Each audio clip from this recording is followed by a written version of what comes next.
Bonjour à tous, je vous retrouve pour une nouvelle vidéo. Aujourd'hui, on va parler si on doit travailler avec des influenceurs individuels ou des influenceurs qui ont un manager ou une agence. C'est parti pour cette nouvelle vidéo.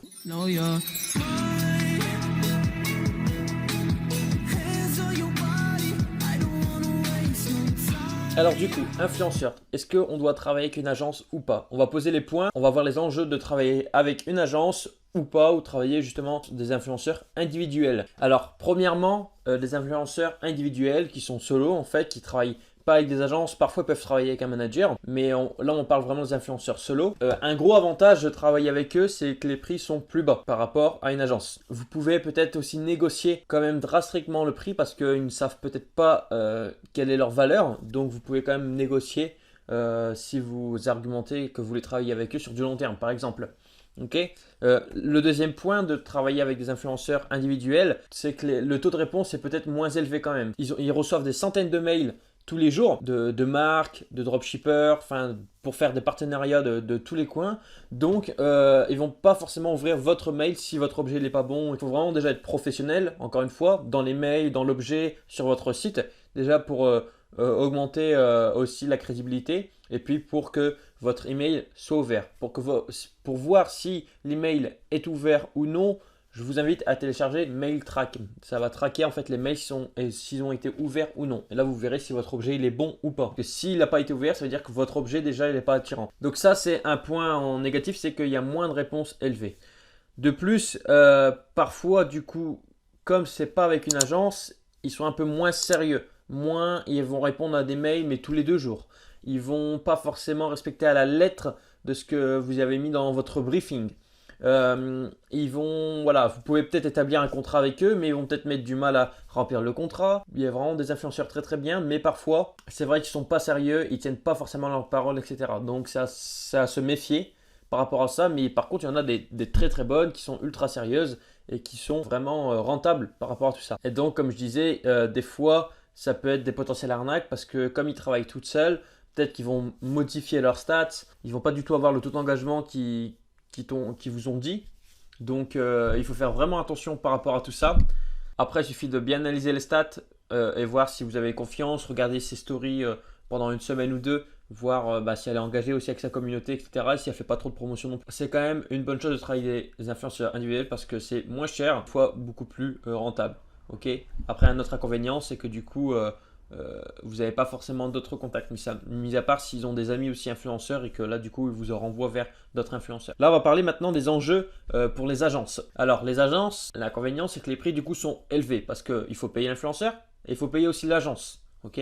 Donc les prix sont souvent élevés. Pareil, le premier prix qui est indiqué, vous pouvez négocier aussi, mais peut-être moins qu'un influenceur. Ok. Ce qui est génial aussi, c'est que quand vous faites partie d'une agence regroupe plusieurs influenceurs. Et du coup, vous avez accès à plusieurs influenceurs presque dans la même niche. Souvent, enfin, ça dépend, mais souvent, c'est quand même bien dans la même niche. Et donc, vous pouvez contacter l'agence et ils vont vous transmettre tous les influenceurs qu'ils ont avec leur prix, leurs stats, etc. Et du coup, si votre première promotion se passe bien, que vous livrez rapidement, qu'il n'y a pas de litige au niveau des clients, etc., et ben, ils vont être contents de travailler avec vous. Et du coup, vous allez pouvoir travailler avec tous les influenceurs de l'agence. Et c'est là que vous pouvez faire durer votre site et qu'il soit encore plus rentable et que vous passez les 100 000, 200 000, 300 000 euros de chiffre d'affaires juste avec les influenceurs. Et en plus de ça, du coup, quand vous travaillez avec plusieurs influenceurs, souvent les followers suivent peut-être 1, 2, 3 influenceurs de cette agence et revoient votre produit. Du coup, ça fait un retargeting un peu organique. Souvent, dans les agences, c'est des bons influenceurs. Sinon, les agences ne travailleraient pas avec eux. Donc, c'est des bons influenceurs. Normalement, ils sont rentables, ok? Bien négocier le tarif, bien regarder la niche aussi par rapport à votre produit et bien les stats quand même, parce que si vous vendez, je veux dire, du maquillage et que vous allez cibler une influenceuse alors que c'est 85% d'hommes dans ces stats, forcément, ça ne va pas être rentable. Mais si vous visez bien les stats et votre niche, ça va être rentable. Souvent, c'est des très bons influenceurs. Le taux de réponse est beaucoup plus élevé parce que c'est une agence, donc ils sont faits pour ça. Eux, c'est leur gagne-pain aussi, c'est comme ça qu'ils gagnent de l'argent. Par contre, il faut vraiment que vous soyez professionnel parce qu'eux, ils ont des centaines de mails par jour aussi. Donc, si vous n'êtes pas professionnel, encore une fois, si votre site n'est pas pro, vous n'avez pas fait de mock-up sur votre site, si vous avez du mal à répondre au service client ou du mal à rembourser quand il y a des litiges, l'agence va pas vouloir travailler avec vous en fait. Si elle a déjà entendu parler que ce site n'est pas forcément fiable ou quoi, elle va pas travailler avec vous parce que vous n'êtes pas professionnel.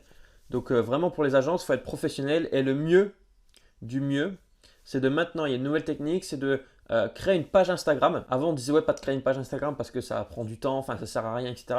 Mais maintenant, en fait, créer une page Instagram et peut-être aller acheter des abonnés. Voilà, 3000, 4000, 5000. Et ça crédibilise encore plus, ça fait encore beaucoup plus professionnel. Et c'est ce qu'ils veulent. Ils veulent de la social proof, les agences. Même les influenceurs individuels veulent de la social proof. Ils veulent voir que c'est vraiment professionnel. Ils ne veulent pas travailler avec des dropshippers. Ils veulent travailler avec des gens qui sont vraiment professionnels dans ce qu'ils font. Voilà. Donc, soyez plus professionnels. Mais vous pouvez rester en dropshipping, mais soyez plus professionnel. Peut-être après votre première, deuxième, troisième placement de produit, que vous commencez à avoir vraiment pas mal de commandes, passez par un agent. Parce que là, du coup, vous serez encore plus professionnel. Vous allez livrer vos clients en 7 jours, les retours vont être plus faciles, etc. C'est plus difficile d'accès parce que il faut vraiment que ce soit professionnel, mettre un branding sur votre site, mettre un branding sur votre marque. Certaines agences veulent que le nom de la marque soit sur votre produit quand c'est possible. Une page Insta, comme je vous l'ai dit. Donc il y a vraiment beaucoup de choses à faire pour être accepté par les agences. C'est beaucoup plus difficile.